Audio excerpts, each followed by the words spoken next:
Sábado, o Vasco joga apenas, tem a semana livre. O Vasco pega no sábado o Volta Redonda em Cariacica. E na terça-feira pega o Marcílio Dias pela Copa do Brasil, um jogo em Itajaí. Qual vai ser a logística do Vasco?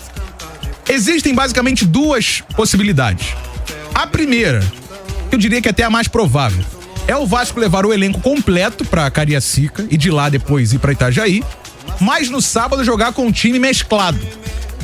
O Vasco não pode abrir mão totalmente porque tem que confirmar a vaga nas semifinais, mas ao mesmo tempo tenta preservar um pouquinho certas peças, podem ser preservadas pensando na viagem logo em seguida para Itajaí, na terça-feira, em jogo único pela Copa do Brasil contra o Marcílio Dias.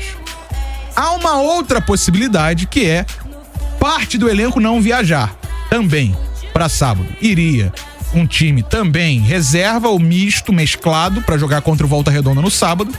Alguns jogadores ficariam no Rio de Janeiro e depois se encontrariam lá. A primeira possibilidade é a, digamos, a mais provável. Mas, independente da logística que o Vasco adotar para esse jogo de sábado em Cariacica, lembrando que é mando do Vasco, tá? Não é mando do Volta Redonda, o Vasco não sabia, calhou de ser o jogo lá. O Vasco, de certa forma, escolheu jogar lá também. A partir do momento que vende o mando de campo para uma outra praça ou leva o jogo para fora do Rio de Janeiro, tá?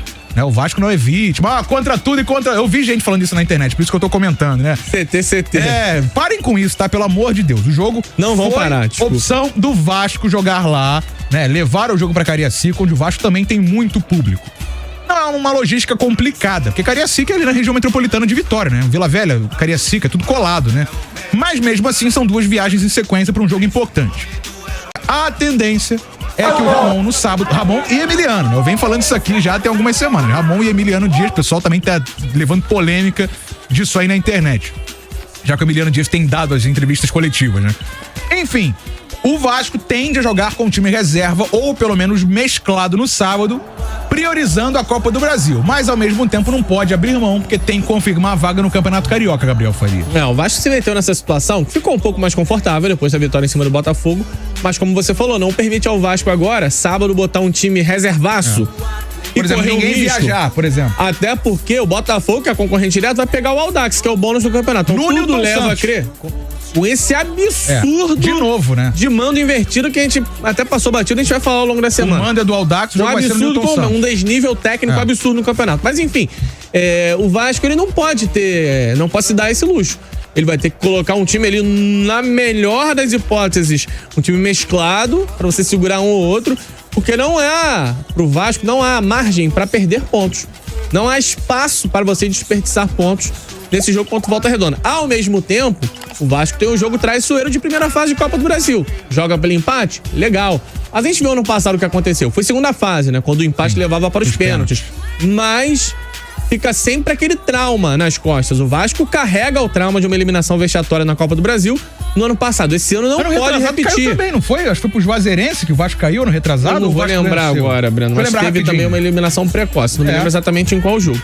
Então, assim, o Vasco da Gama precisa superar o Marcílio Dias. Foi Juazeirense nos pênaltis. Foi isso? Nos pênaltis também? 2022. Ou seja, 2 anos seguidos. Tinha esquecido dessa. Então o Vasco carrega esse trauma muito grande, não pode se dar ao luxo de tropeçar de novo numa fase inicial de Copa do Brasil. Pra isso todo mundo tem que chegar inteiro. Lembrando, né? Essas equipes jogam assim, levíssimas, né? O Marcílio Dias vai jogar levíssimo em casa. O gigantão das avenidas. É isso. Se tomar uma pancada, ninguém vai cobrar o Marcílio. Se conseguir aprontar uma zebra, já causa um certo desconforto. Ontem começou essa fase inicial de Copa do Brasil. E nós tivemos, por exemplo, assim, não tô comparando o Remo com o Vasco não, tá, gente? Pelo amor de Deus. Mas o Remo jogou contra o Porto Velho.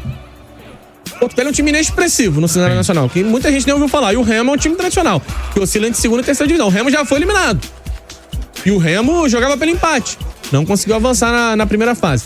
Então a Copa do Brasil ela deixa essas lições. O Vasco tem que chegar inteiro. Para chegar inteiro, teria que segurar um jogador ou outro no sábado. Ao mesmo tempo, o Carioca também não dá muita margem. Cabe ao Ramon Dias ter muita inteligência para administrar esse elenco.